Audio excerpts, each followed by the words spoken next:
C'est le dernier quartier en Vierge, le 11 décembre 2025, à 20h51, heure universelle et à 20 degrés de la Vierge, mes chers étudiants d'astrologie.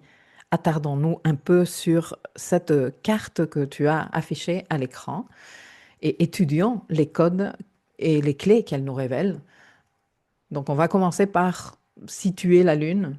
Tout de suite, elle est ici, à 20 degrés de la Vierge, et le Soleil, qui est à 90 degrés de cette Lune, à 20 degrés Sagittaire.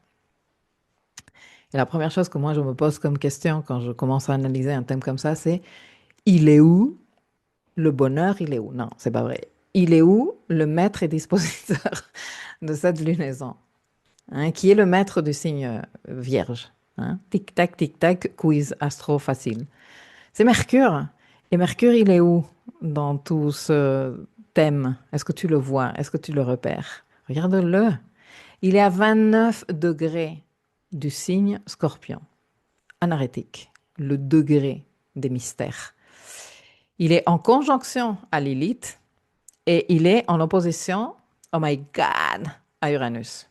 Nous avons eu, il y a une semaine, plus ou moins, une opposition Lilith-Uranus. Et maintenant, au cours de ce dernier quartier, elle est bien active avec un Mercure anarétique. Ce dernier quartier nous demande de terminer de toute évidence un truc, parce que Mercure est à 29 degrés du signe.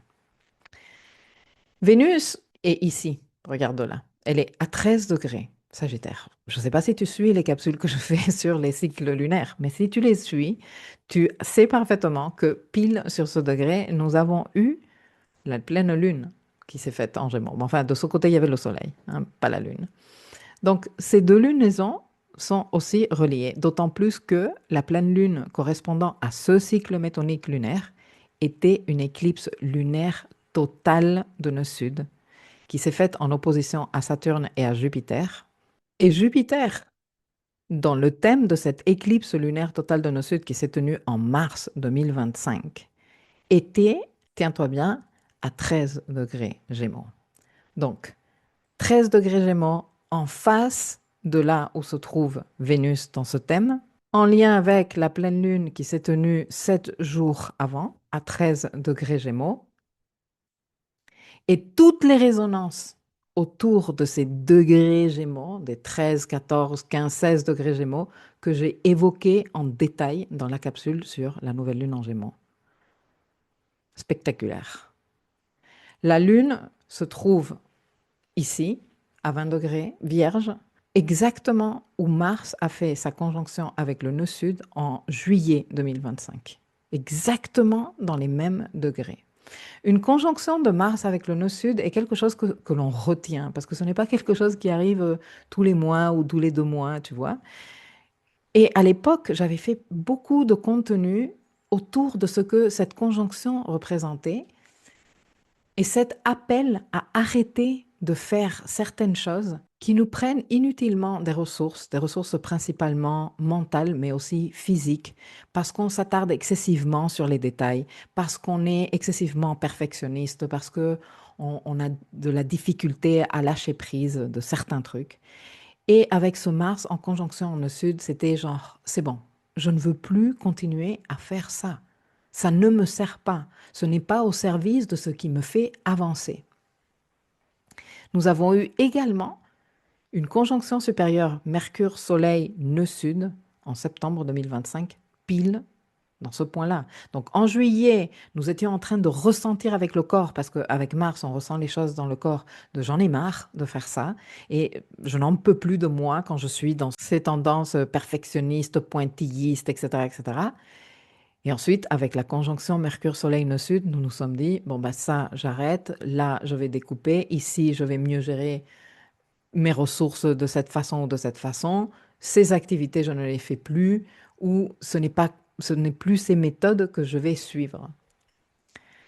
Les conjonctions en nœud sud sont des arguments supplémentaires et des confirmations de l'appel à lâcher et à terminer. Parce que je te disais au tout début de cette capsule qu'ici, c'est un appel à terminer. Bon, déjà, tout dernier quartier, c'est ceci est en train de se terminer, ce cycle qui a démarré il y a maintenant 27 mois est en train de se terminer. Donc, est-ce qu'on peut clôturer?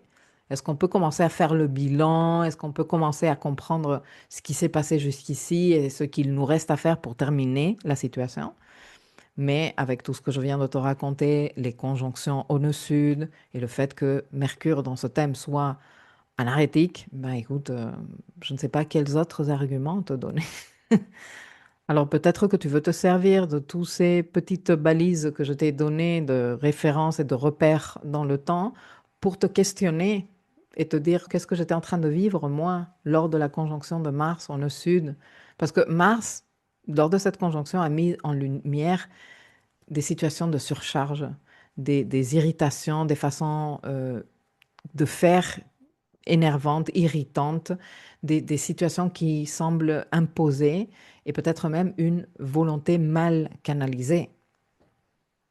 Et puis, il y a eu la conjonction supérieure Mercure-Soleil, nœud sud, qui est venue clarifier, nous donner un autre niveau de compréhension et donc des décisions. C'est ce que je te disais tout à l'heure. Toi, tu peux faire ton lien avec tout ça et dire, ah oui, c'était ça que je vivais à l'époque, etc., etc.